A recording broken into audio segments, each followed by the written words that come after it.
You have 2 parents, 4 grandparents, 8 great-grandparents. Keep going back, and after just 40 generations, you should have over 1 trillion ancestors. That's more people than have ever lived on planet Earth. So, where are they? The answer hides a 1,000-year-old secret about your own family, and it involves a cursed king who couldn't close his mouth, a warlord who fathered half a continent, and a bicycle that rewrote human DNA. Meet your real family tree. Here's the math that broke historians. Every generation doubles your ancestor count. 2, 4, 8, 16. By the year 1000 AD, you'd need over 1 trillion direct ancestors. But here's the problem. In the year 1000, only about 300 million people were alive on the entire planet. The numbers don't just disagree, they're impossible. For centuries, this paradox had no name. Then scientists figured it out. The term they gave it sounds harmless, almost boring. They called it pedigree collapse. And once you understand it, you'll never look at your family the same way again. Because your family tree isn't a tree at all. It's a loop. Picture a village in medieval Europe. Wooden houses, muddy roads, maybe 200 people total. That's your whole world, your whole life. You were born here, you'll die here, and you'll marry someone from here. Because the nearest village, it's 10 kilometers away, on foot, through forests with wolves, bandits, and no roads. Most peasants never traveled more than 5 kilometers from where they were born, ever, in their entire lives. So when it came time to find a spouse, your options were your neighbors, and your neighbors' children, and their children's children. Geneticists have a word for it, endogamy, marrying inside your own small group. For nearly 10,000 years of human history, this was the default, not the exception. The rule. Your great-great-great-grandmother probably married her 3rd cousin and didn't even know it, because nobody kept records. Nobody tracked it. It just happened, quietly, for 100 generations. Every branch of your family tree in medieval Europe is tangled with every other branch. The tree isn't growing outward, it's folding in on itself. Now meet the family who took this idea to its nightmare conclusion.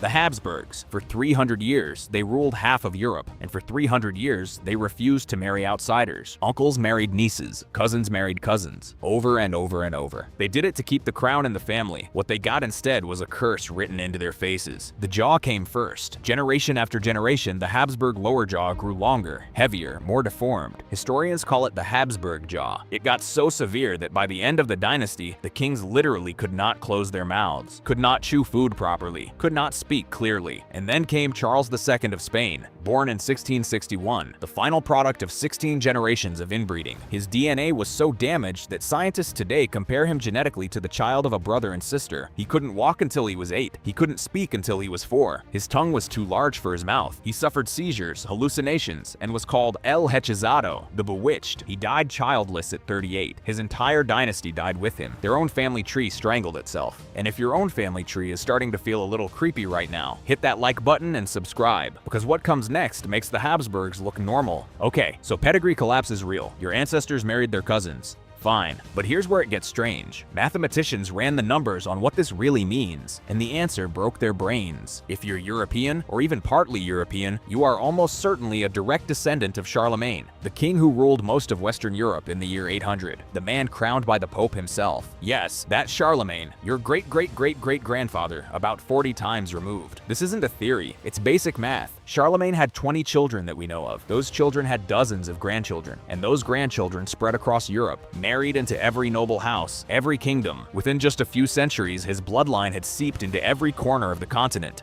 Peasant and prince alike. You carry his DNA, and so does every single person around you. But if you think that's wild, wait until you hear about the other guy. In 2003, a team of geneticists studied the Y chromosome of men across Asia. What they found stopped them cold. One specific genetic marker, one single Y chromosome signature, appeared in 16 million men. That's 1 in every 200 men on Earth today, all sharing DNA from a single man who lived 800 years ago. His name, Genghis Khan, the man who built the largest empire in human history, and who, along the way, fathered so many children across Asia that his genes still dominate the continent. Historians estimate he personally had hundreds of children. His sons and grandsons had thousands more. By the time the Mongol Empire fell, his bloodline had spread from Korea to Poland, from Siberia to India. 16 million men today, right now. Okay, kings, conquerors, emperors, got it. But here's the twist nobody expects. The single greatest shock to human DNA in the last 1,000 years wasn't a war, wasn't a plague, wasn't a conquest. It was this, the bicycle, invented in the 1860s, mass-produced by the 1890s. For the first time in 10,000 years, a regular person, a farmer, a laborer, could travel 30 kilometers in a day, without a horse, without money. And suddenly, young people started meeting partners from the next village, then the next town, then the next region. Genetic studies confirm it. After 10,000 years of endogamy, human DNA started mixing like never before, and it all started with 2 wheels and a chain. So let's come back to you, right now, sitting there, watching this. The person in the seat next to you on the subway, the stranger you passed on the street this morning, the cashier at the store. Every single one of them shares an ancestor with you, not a distant one, a recent one. If you're both European, you probably share a common ancestor within the last 1,000 years. If you're both human, of any race, any continent, you share a common ancestor within the last 5,000 years. That's not poetry, that's not metaphor, that's math. The person you hate, the person you love, the person on the other side of the world speaking a language you'll never learn. They're not strangers, they're your family, your cousins, literally.